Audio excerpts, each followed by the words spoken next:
Welcome back, time travelers, to the second season of this real time travel series. This season is all about evolution of life, with the first episode, The Origins of Life. If you're watching this video for the first time, please watch the season 1 given in the playlist so that you can relate it to the season 2. In this season, let us travel through an incredible journey through time to uncover the origins of life itself.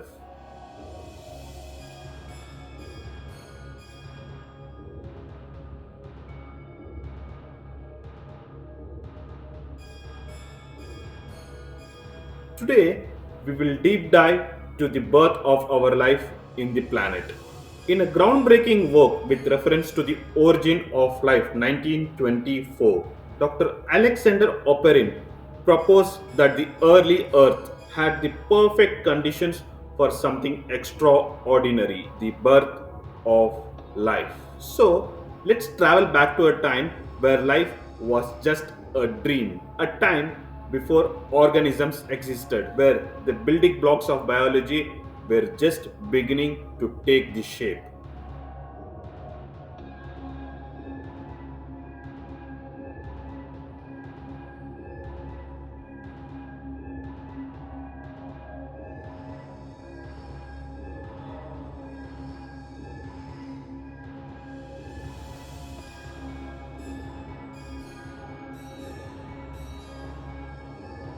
Now, let us study about primordial soup. Before getting into this topic, let me tell you in simple words what is amino acids all about. Amino acids are tiny building blocks that snap together to make protein, which your body needs for things like muscles and enzymes. They are like Lego pieces from food, and they were key ingredients for the primordial life that started. It's simple but super important. Now, let us understand what is primordial soup. Primordial soup is a term used to describe a mixture of simple organic compounds like water, gases, and amino acids.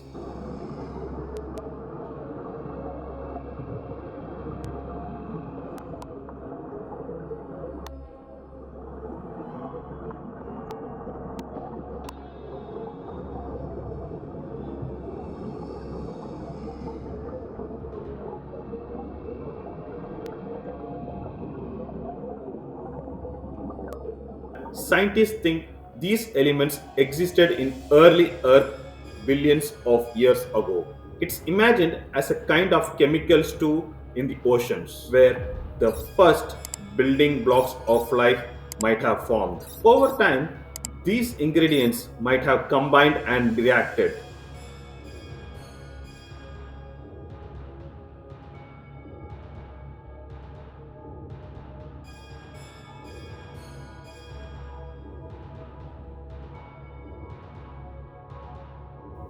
Eventually leading to the first life forms. Imagine primordial soup as a nature's kitchen, cooking up life from scratch.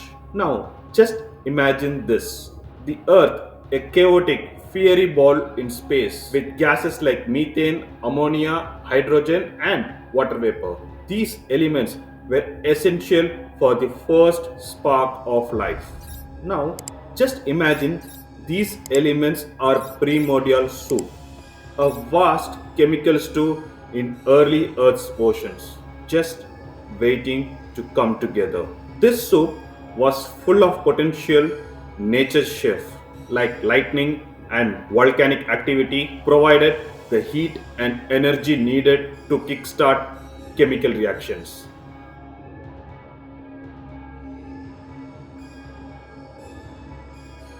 Now, let me share you a rare scientific fact. In 1953, two scientists, Stanley Miller and Harold Urey, conducted a groundbreaking experiment that stimulated these early Earth conditions. Their experiment, as conducted in Scientific Journal, volume number 117, page number 528, successfully produced amino acids, which is the fundamental building block of proteins. Imagine discovering the first brick that would eventually build the house of life. It was a monumental moment in science. a critical step in understanding how life would have arisen from simple chemical elements.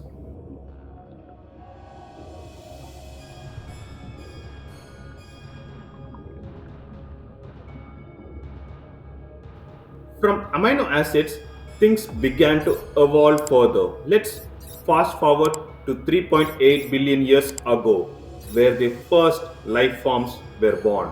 Single celled organisms, we now call it as prokaryotes. These microscopic pioneers did not have a nucleus, but they carried something incredibly special: DNA and RNA.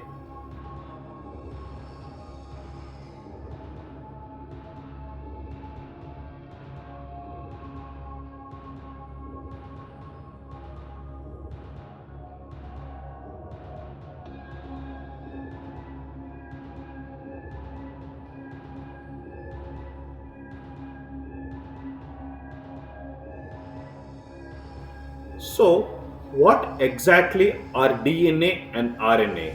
Think of DNA as an instruction manual for building life, a code that holds genetic information. RNA is like a messenger which carries the instructions from DNA, guiding the constructions of proteins. In simple words, workhorses of the cell. Some scientists even believe that in RNA World Hypothesis, a fascinating idea suggests that RNA came first, acting as the original self-replicating molecule before DNA ever existed.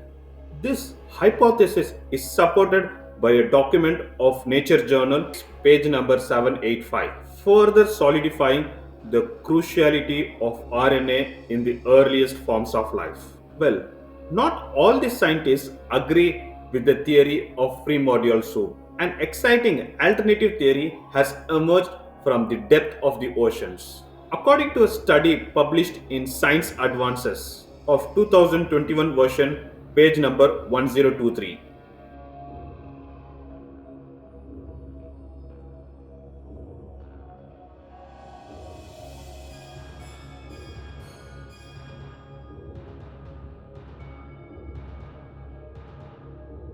Hydrothermal vents on the ocean floor might have played a pivotal role in the origin of life.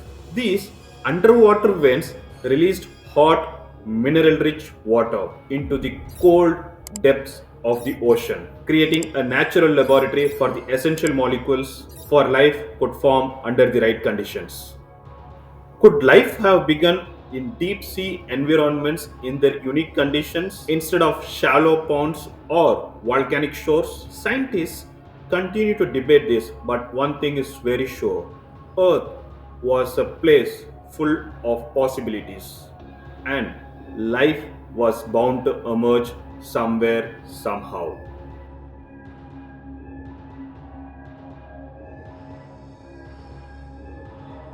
Now, we got organic molecules, prokaryotes, and the most essential molecules of life, DNA and RNA. But how did we go from simple single celled organisms to the plants, animals, and humans that we see today? How did life evolve beyond these humble beginnings to create a life that we know now? As we transition from single celled organisms to complex multicellular life, it's very crucial to ask, how did plants, fungi, and animals emerge?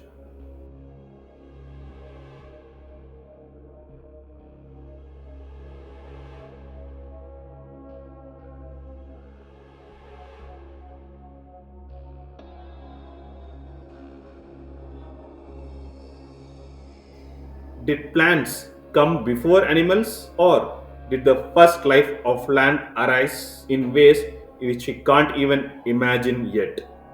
The next episode will further take us into the interviewing questions as we explore in the next leap in life's evolution. Stay tuned as we deep dive into the mysterious origins of fungi and plants, the very first organisms to make a leap from the oceans to land. Thank you for watching. I hope this content is very useful to you, please do share to your network as well. I will see you in the next interesting episode. Take care.